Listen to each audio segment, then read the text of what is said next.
आप देख रहे हैं पाक सीन 24 न्यूज़। मैं हूं आपकी होस्ट शुमाइला खान।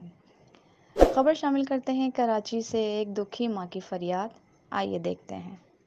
अस्सलाम वालेकुम, मेरा नाम राबिया है। मैं कराची से हूँ। मैं हाउसवाइफ हूँ और मेरे 2 बच्चे हैं। मेरे बच्चे को एपिलेप्सी का इशू है, जिसे आप आसान अल्फाजों में फिट्स कह सकते हैं। मैं किराए के घर पे रहती हूँ, जिसका किराया 20,000 रुपये है। इस वक्त जो मैं ग्रॉसरी लेकर आई हूँ, जिसमें आटा, चीनी, घी, दालें नहीं है, ये मेरा बिल है। ये मैं अभी लगाऊंगी कि आप लोग देख लें कि इस माँ ने कोई फजूल खर्ची नहीं की है। इसको देखें कि इसमें आटा, चीनी, घी कुछ नहीं है। बच्चों को क्या भूखा मार दूं?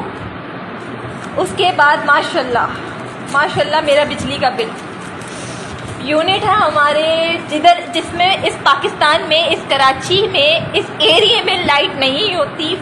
यूनिट है मेरे 556 यूनिट, जिसका बिल है 15,560 रुपये। बताओ कहाँ पे पे करूँ?